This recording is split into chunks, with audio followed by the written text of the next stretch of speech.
په څادر کې پټ د لاس په ګوتو پیر او پلور همداسې دوی په ګوتو یوه بل ته له نورو پټ نرخ ښایي. دې ته په پېښور او کوټه کې تر څادر یا لاس لاندې سودا وایي او په پنجاب کې بیا مول ورته وایي. خو ولې پټ تر څادر لاندې؟ دا موږ ښکاره پر دې نه کوو چې د یو ریټ وي د بل ریټ وي د بل ریټ 4-5 قسمه ریټونه دي. چاته 50 روپۍ 100 روپۍ ګران دي، چاته ارزانه څوک لږ وړي څوک زیات وړي.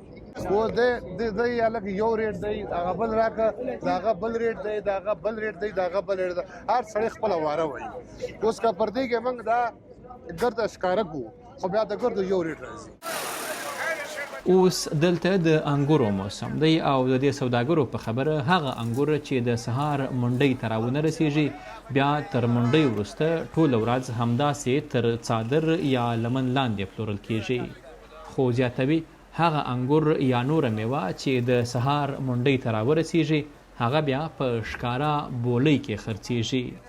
دا موږ دې ته مول وایي پنجابۍ نه، چې لاس لاندې دلته کاکان ولاړ یو نو موږ دا په پټه ورکوو. دا کاک دوی مخکې کاک پسې 50 روپۍ یا 60 روپۍ بره لګوي. موږ نه چې په 100 والي لکه په 2000 چې والي مخکې په 50 روپۍ دوی بره لګوي، هغه د دوی مزدوري ده.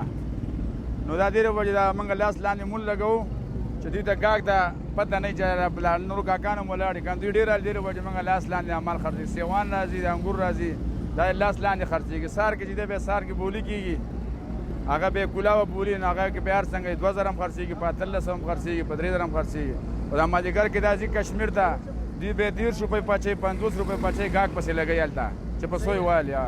دا موږ د حاجي صاحب سره سودا وکړله، د ګولې سودا مو سره وکړله، د دې ټاپي سودا مو سره وکړه او سندرخاني سودا مو سره وکړله. دا حاجي صاحب داسې که نه دا پټ مول چې دوی موږ سره لګوي که نه، نو که دا یو شی دوی موږ له په 2000 راکړي که نه، نو مخکې پکې موږ 40-50 روپۍ ګټه خپله ږدو، نو مخکې زموږ ګاکان دي د هغو له موږ دا مال ورکوو. نو دا چې ښکاره دغه وکړي نو بیا ګاک چې کوم دی نو موږ له هغه مزدوري نه راکوي.